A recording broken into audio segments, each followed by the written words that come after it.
Elle a tout sacrifié pour lui. Mais ce n'était pas suffisant. Les histoires africaines de Fiona. Il y a des sacrifices qu'on fait par amour, par famille, en espérant qu'un jour, cette personne se souviendra. Sarah avait tout donné pour son frère, tout sacrifié, pour qu'il réussisse, pour qu'il devienne quelqu'un. Et il avait réussi. Au-delà de toutes les espérances. Des années plus tard, Sarah cherchait juste une chance, un simple emploi, une opportunité. Elle pensait que tout irait bien, que le passé comptait, que la famille comptait. Elle avait tort, parce que parfois, ceux qu'on a le plus aidés deviennent ceux qui nous rejettent le plus durement. Et ce jour-là, dans ce bureau, elle allait découvrir jusqu'où la honte peut pousser quelqu'un.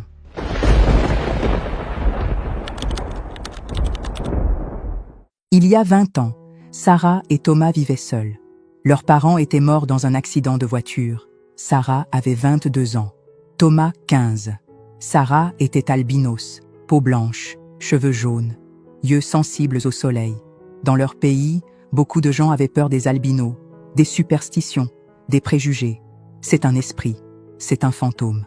Ça porte malheur. Trouver du travail était presque impossible.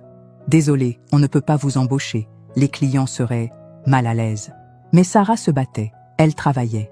Petit boulot, ménage, lessive, vente au marché tôt le matin avant que le soleil ne soit trop fort. Thomas, lui, était brillant, très brillant. Premier de sa classe, toujours. Les professeurs disaient « Ce garçon peut aller loin, très loin, si seulement il avait les moyens. » Sarah avait pris une décision. Thomas va réussir, je ferai tout pour ça. Elle avait économisé, pendant des années, chaque franc, vivant avec le strict minimum. Quand Thomas avait terminé le lycée avec mention très bien, Sarah lui avait dit « Tu vas aller à l'université, en Europe, les meilleures écoles. » Mais Sarah, on n'a pas l'argent. J'ai économisé, pendant 7 ans. J'ai tout ce qu'il faut, pour tes études, ton billet, ton installation. Et toi? Moi je reste ici, je travaille.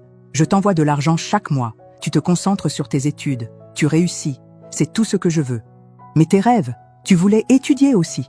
Sarah avait souri, tristement. Regarde-moi Thomas. Même si j'étudiais, qui m'embaucherait?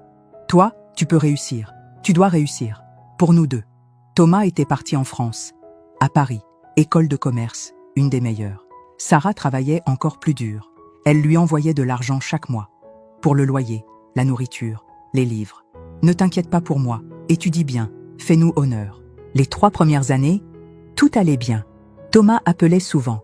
Grande sœur, j'ai eu 18 sur 20 en finance. J'ai décroché un stage dans une grande entreprise. Je pense à toi tous les jours. Sans toi, je ne serais rien.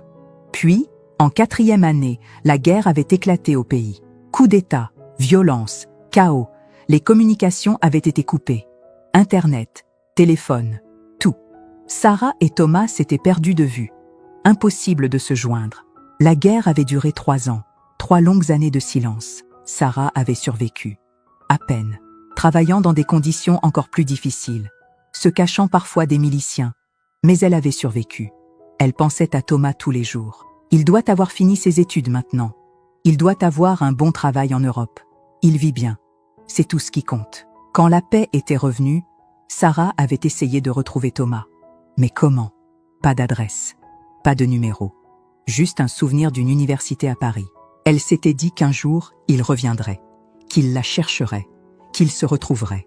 2 ans après la fin de la guerre, Sarah avait entendu parler d'une grande entreprise qui recrutait. Global Tech Africa. Une entreprise internationale. Bureau moderne. Salaire correct. Elle avait postulé. Pour un simple poste. Assistante administrative, réceptionniste. N'importe quoi. Elle avait les qualifications. Un diplôme du lycée. De l'expérience en administration. Des références. Le jour de l'entretien, elle était arrivée en avance. Bien habillée. CV en main. Pleine d'espoir. La responsable RH, Madame Cohn, l'avait fait entrer dans le bureau. L'entretien avait bien commencé.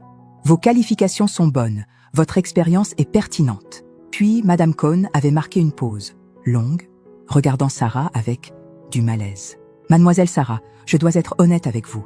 Votre condition pourrait poser problème. Ma condition? Votre albinisme? Vous comprenez? Nous avons beaucoup de clients, des visiteurs, des partenaires internationaux. Votre apparence pourrait les dérouter, les mettre mal à l'aise. Sarah avait senti son cœur se serrer. Mais le poste est administratif. Je ne serai pas en contact direct avec les clients. Oui, mais vous serez dans les bureaux, visible. Et franchement, nous cherchons quelqu'un qui représente mieux l'image de l'entreprise. Je suis compétente? Mes qualifications? Je suis désolée. Nous ne pouvons pas vous retenir pour ce poste. Merci d'être venu. Sarah était sortie, humiliée. Encore une fois. Toujours la même histoire. Mais en sortant du building, elle avait vu une grande affiche, un portrait. Un homme en costume, sourire professionnel. Thomas Koné, directeur général, Global Tech, Africa. Son frère, son petit frère, directeur général de cette entreprise. Il était là, au pays, et elle ne le savait pas. Son cœur avait bondi. Thomas, il est revenu, il est là. Tout s'expliquait. Il ne l'avait pas cherché parce qu'il était occupé à bâtir sa carrière. Mais maintenant qu'elle savait, tout allait s'arranger. Elle était retournée immédiatement à la réception. « Je voudrais voir Monsieur Thomas Cohn, s'il vous plaît. Vous avez rendez-vous ? » « Non, mais je suis sa sœur. C'est urgent. » La réceptionniste l'avait regardée avec scepticisme. « Sa sœur ? Oui, Sarah Cohn.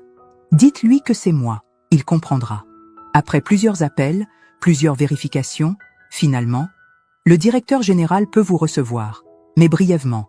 Il a un emploi du temps chargé. Sarah était montée au dernier étage. Bureau directoriel, vue panoramique, meubles luxueux. Thomas était là, derrière son bureau, en costume sur mesure, montre en or, apparence impeccable. Il avait levé les yeux, et pendant une fraction de seconde, elle avait vu la reconnaissance. Puis, quelque chose d'autre, de la gêne, de la honte. Sarah, Thomas, elle avait souri, les larmes aux yeux. « Mon petit frère, tu es revenu, je te cherchais partout. » Elle avait fait un pas vers lui, pour l'embrasser, le serrer dans ses bras. Mais il était resté derrière son bureau, froid, distant. « Oui, je suis revenu il y a 6 mois. » « 6 mois ? Et tu ne m'as pas cherché ? J'étais occupée, beaucoup de travail. Tu sais comment c'est. » Le ton était professionnel, presque froid. « Thomas, je viens de passer un entretien ici, pour un poste. Mais les RH m'ont refusé à cause de mon albinisme. Mais maintenant que je sais que tu es le directeur, tu peux... » « Je ne peux rien faire. » Silence. « Quoi ? Les RH ont leurs critères.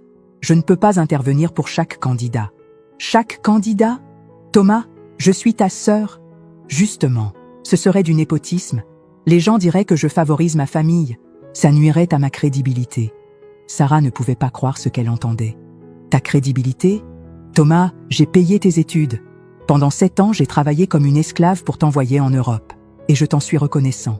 Vraiment. Mais ça, c'était avant. Maintenant, j'ai une position à maintenir. Une réputation. » « Une réputation ?» La voix de Sarah montait. « Je ne demande pas un poste de directrice. Je demande un simple emploi. Assistante, réceptionniste, n'importe quoi. »« Sarah, sois raisonnable. » Il baissait la voix, regardant la porte. « Regarde-toi. Tu es différente. Les gens vont parler. Ils vont dire que j'ai embauché une albinos par pitié. Ça va créer des problèmes. » « Par pitié ?» Les larmes coulaient maintenant. « Je ne demande pas la pitié. Je demande juste ce que je mérite, après tout ce que j'ai fait pour toi. Baisse la voix, les gens peuvent t'entendre. Que les gens entendent. » Thomas s'était levé brusquement. « Sarah, ça suffit. Je t'ai dit non, c'est ma décision finale. Maintenant, s'il te plaît, pars. J'ai des réunions. » « Des réunions ?» Elle riait amèrement. « Tu avais du temps pour étudier en France pendant que je travaillais au marché sous le soleil qui brûle ma peau. Mais tu n'as pas de temps pour ta sœur maintenant. Je ne t'ai jamais demandé de faire ça. » Les mots l'avaient frappé comme une gifle. « Tu n'as jamais demandé. » « Non, c'était ton choix, ta décision. »« Mon choix ? J'étais ta seule famille. Tu étais mon petit frère. Écoute, il avait sorti son chéquier.